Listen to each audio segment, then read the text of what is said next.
Dealings with the Dead, number 67. Charles I was king when William Penn was born and when he died.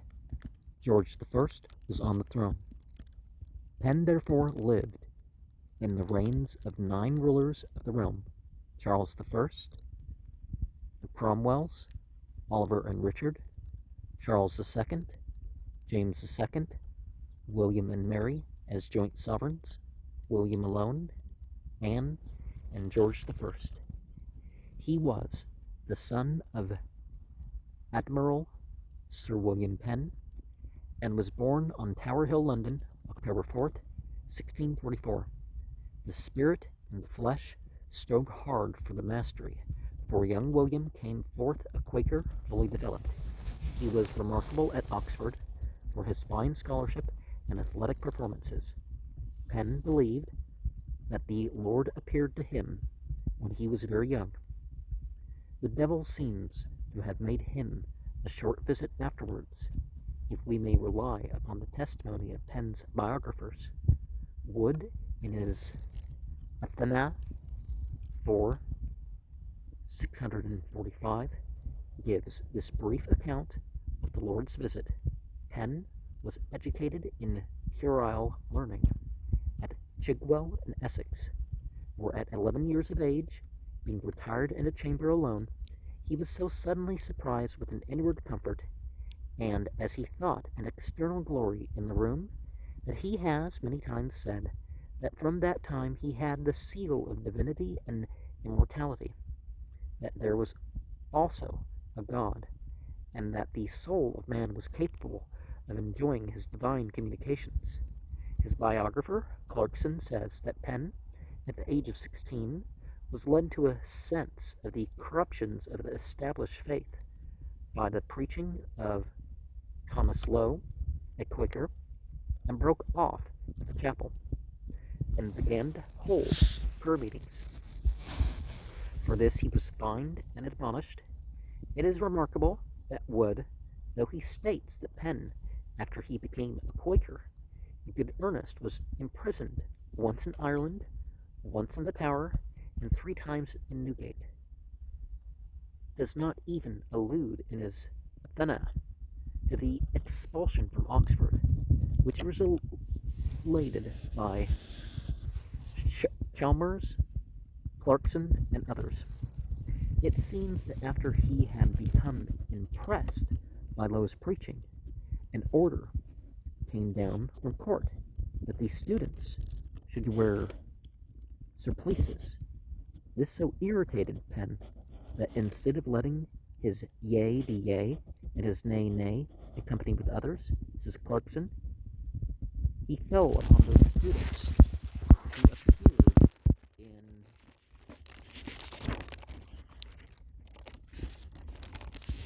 surplices and tore them everywhere over their heads. Well, there's the 1 Corinthians 11:4-7 thing, and then there's just following certain fashions. Like a lot of people confuse hijab with some headscarf or something like that. And Islamically, that's different. And biblically, things are more culturally confined, but still, it's the teachings are broader than that. On the subject of his conversion, Wood says, if you'll believe a satirical pamphlet, The History of Will Penn's Conversion from a Gentleman to a Quaker, printed at London in 1682, you'll find that the reason of his turning Quaker was the loss of his mistress, a delicate young lady that then lived in Dublin, or as others say, because he refused to fight and duel. For 2 good and sufficient reasons, this statement contained in the satirical pamphlet and referred to by Wood is unworthy of the slightest credit. In the first place, though Penn met Lowe in Dublin after the expulsion from Oxford, and became more fully impressed, yet his first meeting with Lowe was at Oxford. before the expulsion, and the serious impression produced by his preaching led, albeit rather oddly, to the affair of the Surplices. In the second place, the notion that Penn would put on Quakerism to avoid a duel is still more incredible. Nothing could be more unfortunate than any imputation upon Penn's courage, moral or physical. We have seen that he was famous for his athletic exercises, strange though it may seem to such as have contemplated Penn as the quiet non-combatant. He was an accomplished swordsman, and upon one occasion was actually engaged in an affair which had all the aspect and all the peril of the duellium. However, it may have lacked the preliminary forms and ceremonies. During his residence in Paris, says Chalmers, he was assaulted in the street one evening by a person with a drawn sword on account of a supposed affront. But among other accomplishments of a joyous man, he had become so good a swordsman as to disarm his antagonist. After his expulsion from Oxford in 1662, he returned home. His father, the admiral, was greatly provoked to see his son resorting to the company of religious people, who were, of all, the least likely, in the licentious reign of Charles II, to advance his worldly interest. The old gentleman tried severity, and finally, as Penn himself relates, gave the Quaker neophyte a thrashing and turned him out of doors. Ere long the father got the better of the admiral. He relented, and probably supposing there was as little vitality in Paris for a Quaker as some of the old philosophers fancied there might be in a vacuum for an angel, he sent young William thither as one of a fashionable traveling party. After his return, he was admitted of Lincoln's Inn and continued there till the year of the plague, 1665. The following year, his father sent him to Ireland to take charge of an estate. At Cork, he met Lowe once more, attended his meetings, became an unalterable Quaker, preached in conventicles, was committed to prison, released upon application to the Earl of Orrery, and summoned home by his indigent father.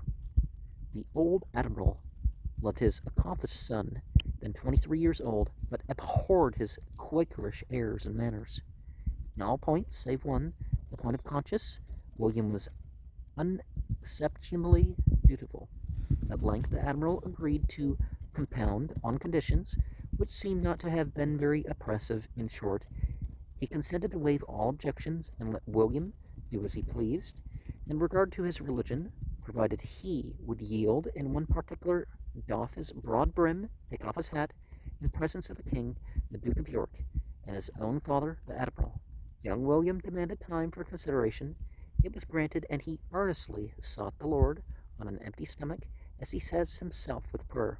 He finally informed his father that he could not do it, and once again the admiral, in a paroxysm of wrath, turned the rebellious young Quaker out of doors, broad brim and all. William Penn now began to figure as a preacher at the Quaker meetings, the friends and the fond mother ever on hand. In such emergencies supplied his temporal necessities, even the old admiral, becoming satisfied of William's perfect sincerity, although too proud to tack about, hoisted private signals for his release when imprisoned for attending Quaker meetings, and evidently lay by, ready to bear down in the event of serious difficulty. In 1668, Penn's brim grew broader and broader, and his coat became buttonless behind.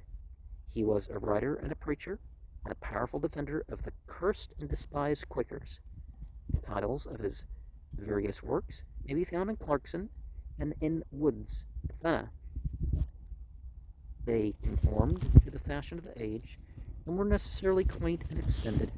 I have room for one only as a specimen, the title of his first tract, Truth Exalted, in a short but sure testimony against all those religious faiths and worships that have been formed and followed to the darkness and followed in the darkness of apostasy, and for that glorious light which is now risen and shines forth in the life and doctrine of the despised Quakers, as the alone good old way of life and salvation, presented to princes, priests, and people, that they may repent, believe, and obey. By William Penn, whom divine love constrains, and in holy contempt, to trample on Egypt's glory, not fearing the king's wrath, having beheld the majesty of him who was invisible. In the same year, 1668, he was imprisoned in the Tower for publishing his Sandy Foundation Shaken. There he was confined 7 months, doing infinitely more mischief for the cause of lawn sleeves and white frocks, forms, ceremonies, and hat worship, as he calls it, than if he had been loose. For then and there he wrote his most able pamphlets, especially No Cross, No Crown, which gained him great praise, far beyond the pale of Quakerdom. His treatise has been often reprinted and translated into foreign tongues. In 1670, his influence was so great that he obtained an order in council for the release of the Quakers then in prison. At a latter day, he again assumed the office of St. Peter's Angel and set 3,000 captives free. In 1685, says Mr. Macaulay, he strongly represented the sufferings of the Quakers to the new king, and so on. In this way, about 1,500 Quakers and a still greater number of Roman Catholics regained their liberty. No wonder he was mistaken for a papist by those who adopt that bastard principle, that charity begins at home and ends there, whose religious circle forms the exclusive line of demarcation for the exercise of that celestial principle, and who, with the eye of a Chinaman upon all beyond the holy sectarian wall, is outside barbarians. I was delighted and rather surprised that Mr. Macaulay suffered the statement of this fact to pass without some ill-natured expression in regard to Penn, who, I say it reverently, was less than the tool of the king than of Jesus Christ. And one of the things is that if people have a different opinion, there's no, it's not good to assault people. And particularly if it's their interpretation, whether that's indirect, like if they were conservative, or it's their direct thing themselves, that they believe they're following a principle. Don't force them otherwise. And is this that weird bonnet thing, you know what I'm talking about, that people wear? And so it may be something more than just, oh, well, why are you doing this extra thing? Take it off, that sort of thing. Because you find, like, for example, the people who are, don't like certain standards or expressions of modesty by women that, go and hassle them. It's more than just religious differences. There's some other motivations behind that too, right?